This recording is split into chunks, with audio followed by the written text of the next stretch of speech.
दोस्तों, all India anganwadi news channel से जुड़ने के लिए आपको नीचे दी गई रेड कलर की सब्सक्राइब बटन पर क्लिक करना है। उसके बाद नोटिफिकेशन बेल बन करके आएगी, उस पर आपको क्लिक करना है। फिर उसके बाद तीन ऑप्शन आपकी स्क्रीन पर आएंगे। सबसे ऊपर का ऑप्शन जो ऑल है उस पर आपको दबा लेना। दोस्तों, all India anganwadi news channel की आज सुबह की सच्ची खबर में आप सब भाई बहनों का स्वागत है। पूरा वीडियो अंत तक देख करके जाना। हम आपको बताएंगे पिछले 45 साल से महिला बाल विकास विभाग जो है यहां पर आंगनबाड़ी कार्यकर्तियों का कैसे शोषण कर रहा है, इन सबके बारे में। और उल्टे सरकार हमारी और हमारी केंद्रीय मंत्री स्मृति ईरानी क्या बयान दे रही हैं, उन सब के बारे में आपको बताएंगे। आंगनबाड़ी कार्यकर्ता एवं सहायिका एकता यूनियन मध्य प्रदेश की तरफ से 1 अक्टूबर को कल यह लेटर भेजा गया है। हम आपको इसमें जो सच्चाई बताएंगे, आप देख करके हैरान रह जाओगे। तो पूरा वीडियो सभी आंगनबाड़ी बहनें देखें, सभी राज्य की बहनों के लिए है। देखिए, स्मृति ईरानी जो आपकी केंद्रीय बाल विकास मंत्री हैं, तो उनको यह लेटर भेजा गया है। और देखिए, कलेक्ट्रेट जो है, एसडीएम, तहसीलदार महोदय, सबके लिए विज्ञप्ति भी भेज दी गई है। इसमें लिखा है, पिछले 45 वर्षों से आंगनबाड़ी वर्कर और हेल्परों का महिला एवं बाल विकास मंत्रालय द्वारा शोषण किए जाने के संबंध में आदेश भेजा गया है।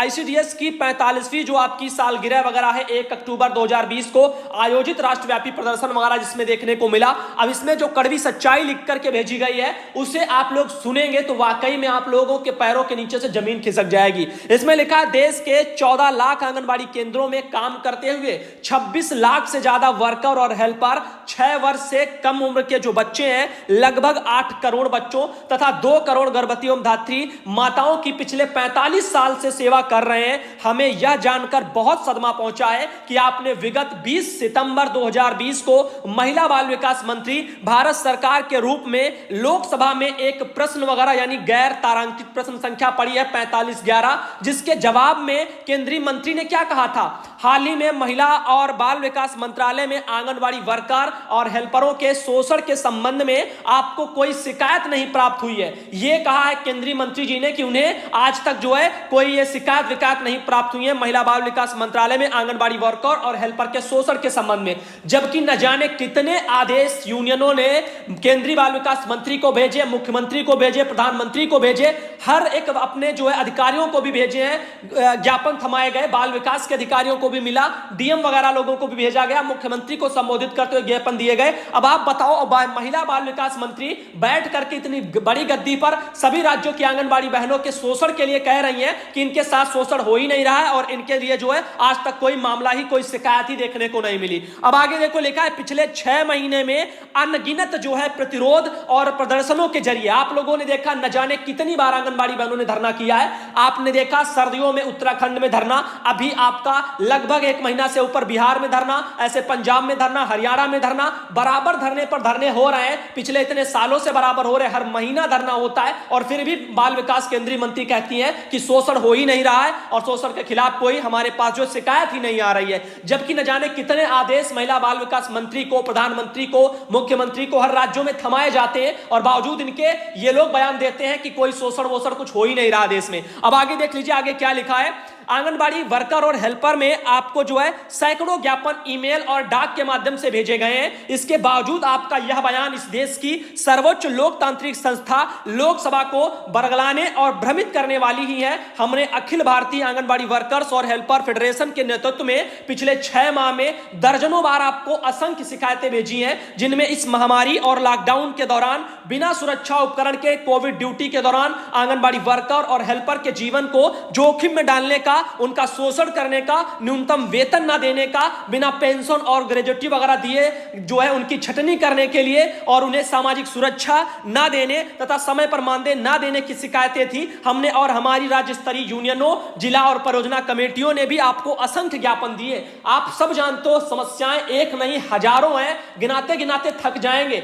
जब भी कोविड-19 ड्यूटी कामों में लगाया जाता है, ऑर्डर आ जाता है कि ड्यूटी करो, जो हमारा काम नहीं हम वो भी काम करते हैं और उसके लिए न मास्क मिलता, न सैनिटाइजर, न ग्लव्स मिलता है, बस काम करो और काम करो। मानदेय की जब बात आती है, अल्प मानदेय भी 3-3, 4-4 महीने भुगतान नहीं होता है। बिहार का ही देख लो, 2-2 साल से बकाया है, लोग परेशान है। ऐसे ही भवन किराए में चलता है, हर एक राज्य में सालों साल का पैसा भवन किराया का जो है बकाया रहता है। बड़े बड़े अधिकारी घोटाला करके खा जाते हैं और अपना चले जाते हैं, उनकी अदली बदली हो जाती, कोई पूछने वाला नहीं रहता है। ऐसे शोषण पर शोषण बढ़ रहे हैं। रिचार्ज वगैरह के लिए शोषण बनाया जाता है, यानी अपने जेब से पैसा खर्च करो, रिचार्ज कराओ और सरकार विभाग के कामों को करो। ये सब कहां से संभव है? ऐसे देख लीजिए तमाम, मैं एक क्या बताऊं, हजारों में कह रहा हूं ना शोषण है, तो आप लोग खुद जानते हो। आगे देखो, हम आपको पुनः याद दिलाना चाहते हैं कि केंद्रीय ट्रेड यूनियनों के संयुक्त मंच के नेतृत्व में अन्य स्कीम वर्करों के साथ में आंगनबाड़ी वर्कर्स हेल्पर्स ने 7 और 8 अगस्त को भारत सरकार के द्वारा किए जा रहे शोषण के खिलाफ 2 दिन की हड़ताल की थी तथा इस हड़ताल के नोटिस और ज्ञापन पूरे दशा में आपको भेजे गए थे। आपकी सरकार द्वारा लाए गए लेबर कोड से भी आंगनबाड़ी वर्कर और हेल्परों को वर्कर्स की परिभाषा से दूर रखा गया है। इन वर्कर्स और हेल्पर को ज्यादातर राज्यों में नियमित मानदेय नहीं मिल रहा है, उन पर अतिरिक्त काम लादा जा रहा है जो न सिर्फ इनके जो है काम के बोझ को बढ़ाता है बल्कि आईसीडीएस के अन्य कामों को करने में भी जो है इसमें बाधा पैदा होती है। मैंने आपको जो है शायद लेटर पहले भी दिखाए हैं आंगनबाड़ी बहनों के, जिसमें लिखा होता है कि आप सिर्फ आंगनबाड़ी बाल विकास के जो मुख्य सेवाएं उन्हीं का काम करेंगी, गैर विभागों के काम आप नहीं करेंगी। इन लेटर के इन आदेशों के बावजूद भी उनसे जो है राज्य सरकारें काम लेती हैं, फिर भी जो आप चुपचाप बैठी रहती हैं, शिकायतें आपको जाती हैं, फिर भी आप बयानबाजी ऐसी करती हैं कि मानो कुछ शोषण ही नीचे हो ही नहीं रहा है। अब इन सब मुद्दों को यदि ध्यान में आकलन किया जाए तो पता यही चलता है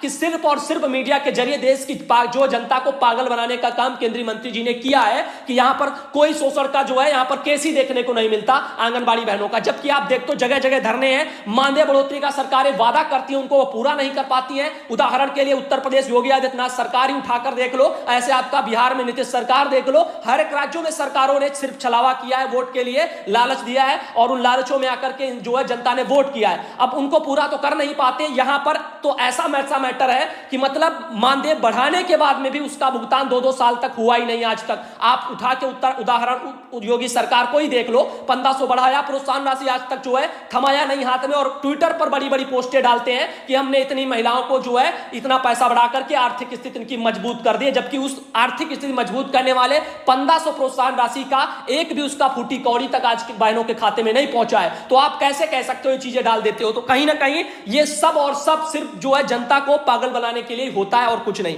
आगे देखिए, इसमें और भी लिखा है, लॉकडाउन के दौरान भी जो है हजारों आंगनबाड़ी वर्कर और हेल्परों को बिना किसी ग्रेजुएटी और पेंशन के उत्तर प्रदेश जैसे राज्य में सेवा से बर्खास्त किया जा रहा है। आप लोग देख रहे हो 62 वर्ष का रिटायरमेंट उत्तर प्रदेश में हो रहा है, जबकि पश्चिम बंगाल में 65 साल में रिटायरमेंट है। ऐसे और भी राज्य कहीं 63 में, कहीं 65 में जो है रिटायरमेंट है। तो अब बताओ, यहां एक तो 62 में रिटायरमेंट, ऊपर से रिटायर होने पर आप इनको ना पेंशन दे रहे हो ना फंड दे रहे हो। मान लेते हैं कर्मचारियों की पेंशन बंद कर दिए तो नेताओं की भी तो बंद करनी चाहिए। उनके लिए पेंशन का प्रावधान अभी तक लागू क्यों है? उन सब चीजों को चलो साइड में रखो। यदि पेंशन नहीं देना चाहते हो तो कम से कम कोई कर्मचारी रिटायर हो तो उसके बुढ़ापे के लिए जो है यहां पर उसे आप फंड तो दे सकते हो। तो ये सब चीजें हैं। अब यहां पर ना तो फंड है ना पेंशन है और ऐसे सरकार रिटायर कर रही है। इसी बीच अभी आपने देखा परसों 30 सितंबर को लेटर निकला है पश्चिम बंगाल में, ममता बनर्जी ने जारी किया है और वहां पर आंगनबाड़ी बहनों को 3 लाख रुपया रिटायरमेंट पर मिलेगा फंड स्वरूप। तो ये और वो भी रिटायरमेंट वहां 65 में है, ऊपर से 3 लाख रुपया उनको मिलेगा।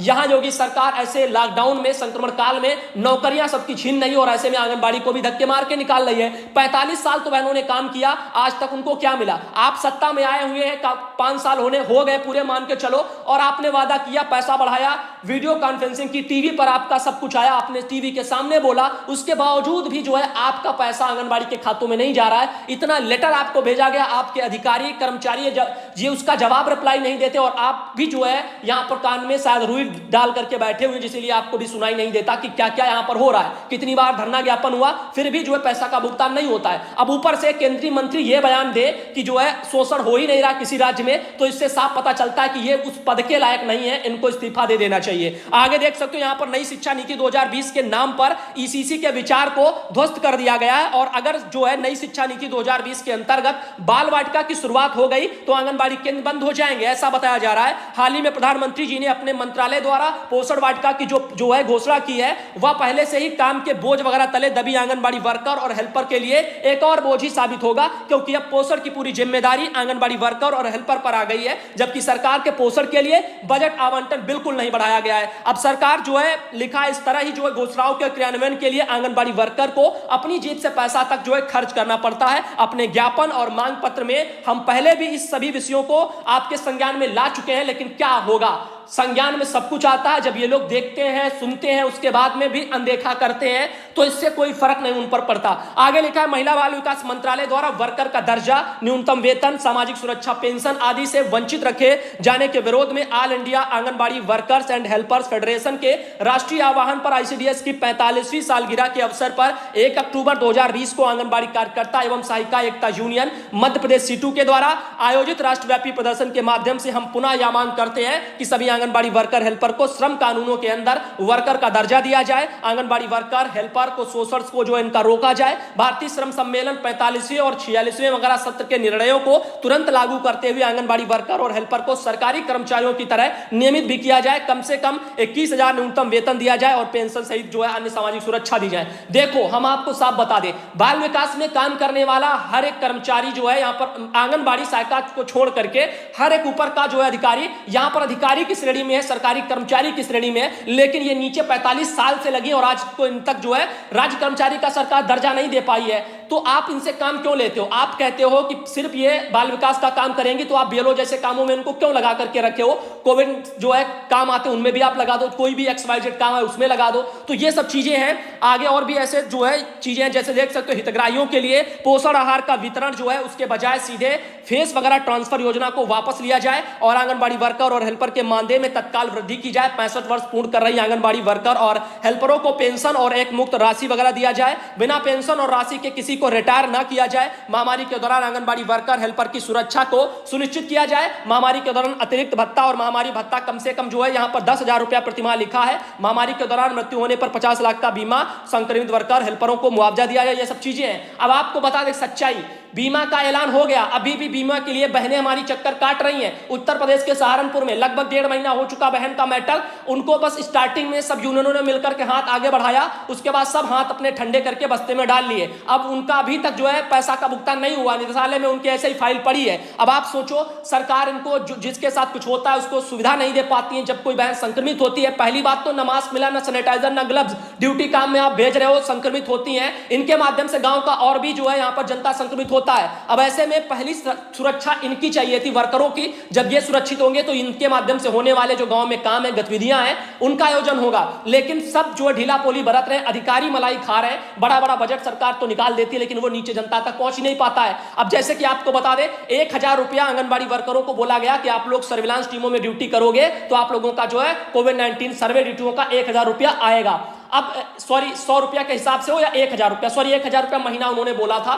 तो जो भी था फिलहाल के लिए वो पैसे का भुगतान भी अभी तक नहीं हुआ है। अब आप बताओ, 6, 7, 8 महीने बीत गए, इतना सब हो गया, सर्वे बहनों ने किया, लेकिन पैसे का भुगतान अभी तक नहीं है। और ये बड़ा बड़ा जो है बस दिखाते हैं टीवी चैनल पर, मीडिया में, और मीडिया का तो बात ही छोड़ दो, सब जो है बिक चुके हैं पूरी तरीके से। उनको वही दिखाना जो सरकार चाहे। आगे देख सकते हो यहाँ पर आईसीडीएस के किसी भी हिस्से पोषण, स्वास्थ्य या ईसीसी वगैरह का किसी भी प्रकार का निजीकरण न किया जाए। शिशु देखभाल एवं शिक्षा के अधिकार के लिए ठोस कानून एवं आईसीडीएस को मजबूत करने के लिए समुचित बजट आवंटन हो, ताकि कार्यकर्ता और सहायिकाओं के काम की जो स्थिति है और शिशु देखभाल है एवं शिक्षा के साथ साथ स्वस्थ और जो है पोषण वगैरह भी बेहतर हो पाए। तो इन सब चीजों के बारे में लिखा है। आंगनबाड़ी कार्यकर्तियों और सहायिकाओं को गैर आईसीडीएस के काम में बिल्कुल ना लगाया जाए। अभी हम आप लोगों को आज दोपहर का जो वीडियो लाएंगे या शाम का, उसमें आपको दिखाएंगे कि कैसे आंगनबाड़ी बहनों को अन्य विभागों के काम ना लिए जाए। इसका भी सरकारी आदेश निकला था, ऐसे जो है केंद्र से भी जारी हुए थे, कुछ राज्य सरकारों ने भी निकाला, लेकिन वो लेटर निकालने के बावजूद भी उनसे सरकारें काम बराबर ले रही हैं। अब आप लोगों को यह वीडियो कैसा लगा? पसंद आया है तो दोस्तों लाइक जरूर करना, शेयर जरूर करना, क्योंकि आपके माध्यम से हो सकता है और भी भाई बहनों तक यह सच्चाई जो है पहुंच जाए। आगे देख सकते हो इस लेटर के माध्यम से, ये देखो स्थानीय समस्याओं के निराकरण के लिए भी बराबर ये लेटर दिए हैं बहनों ने। आंगनबाड़ी केंद्र खोलने का समय 9 से 1 बजे तक हो, ये सब चीजें बहनों ने अपनी रखी है। मानदेय जो है वो सुचारू रूप से यानी समय पर आए। ये नहीं है कि 4-4, 6-6 महीना पैसा ही नहीं आता है, कहीं कभी-कभी 2-2 साल का लोगों का बकाया बना रहता है। तो ये अनियमितताएं ना बरती जाएं। आगे देखो, काम को लेकर के रेणु जैसे यादव बहन उन्होंने भेजा है, सभी आंगनबाड़ी बहनें ध्यान दें, उपरोक्त निर्धारित तिथियों पर स्टेज 1 की बालिकाएं जिनका कन्या सुमंगला योजना में फॉर्म भरवाया गया था, आप जो है आपने उनके जो है कोडम से जो है लिखा है सीडीपीओ को दिए थे, और इस पर जो है पेज 1 वाली लड़कियों का स्टेज 100 में टीकाकरण कार्ड के माध्यम से मुक्ति तिथि को जो है लिखा हुआ है, कराने की कष्ट करें ताकि हमारा ब्लॉक कन्या सुमंगला के फॉर्म में अव्वल दर्जे पर रहे। इसमें किसी भी प्रकार की लापरवाही ना की जाए। ग्राम पंचायत में लगा है, उसमें आसपास की समस्त आंगनबाड़ी बहनें अपनी कन्याओं को जो स्टेज 1 में है, स्टेज 2 में है, उनके आवेदन तत्काल अपडेट कराएं और दिन दिन के जो है पहले भर जो है स्टेज 1 में थे उनका स्टेज 2 में जो है फार्म वगैरह भर दे, ये सब कुछ आ रहा है। तो जो भी है कन्या सुमंगला को लेकर के भी जानकारी काफी चल रही है। ये आप देख सकते हो यहाँ पर मुख्यमंत्री कन्या सुमंगला योजना दिनांक वगैरह 3 जो है अक्टूबर से 9 अक्टूबर तक न्याय पंचायत वार जो है